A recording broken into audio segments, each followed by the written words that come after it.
I'm joined today by Sahimar Yamin, who's a clinical dietitian in the Phoebe Cancer Center. So Sahimar, what role can a good diet play in cancer prevention? So a good diet, meaning a diet high in fiber, high in fruits and vegetables, can also decrease your risk of developing overall cancer and your risk of overall cancer mortality. So colorectal cancer is one of the most common cancers, and it's one that we maybe more often associate with our diet. So what foods should we eat and what foods should we stay away from to lessen our chance of getting colorectal cancer? So what we know is that research suggests that eating a diet high in fiber and high in dairy products like milk and cheese will lower your risk of developing colorectal cancer.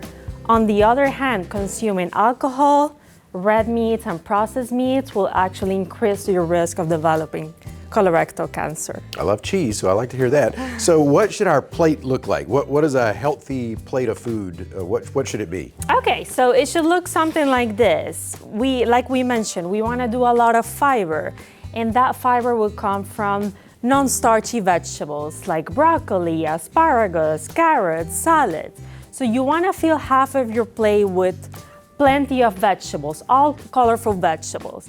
Then the other half, we want to divide it between a starch to give you energy and a source of protein. Ideally, you want to limit your intake of meat to maybe 12 to 18 ounces per week. That translates to maybe once or twice a week. And get your protein from chicken, salmon, tuna, fish sources, or chicken sources. Now we know a lot of times food packaging and labels are very important. Sometimes companies try to fool us into thinking that their products are healthier than they really are. So what should we watch out for on food packaging and food labels? So number one point is look at the servings per container. Because oftentimes when we look at the calories, we think that, 60 calories, that's all this package is gonna have. But it actually is pointing to the servings per container.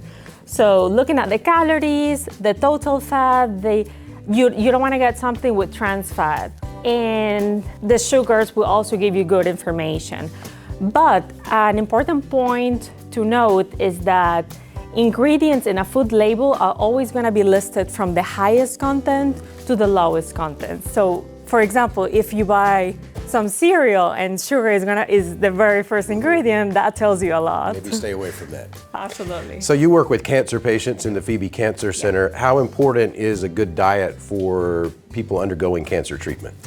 A good diet is going to be essential during the treatment because patients undergoing cancer treatment, they have a high metabolism, so they need high calories, high protein. Some of them will need about 3,000 calories per day. Yeah, so what kind of food is good for a patient undergoing treatment? Right, so you want to do high fiber like we suggested, high protein, high calories, getting your protein from chicken, from fish, and making sure that you are getting your nutrients from your food and vitamins, because we actually don't recommend getting extras from supplements. There is no research to suggest that. So what is your overall best advice on what we should be doing to kind of improve our diet and be eating healthy? Well, my number one advice that I give to all my patients is do something that you can sustain. Do something that works for you. If eating vegetables frozen is what's going to help you have half of your plate full of vegetables, then that's the way to do it. Do something that you enjoy.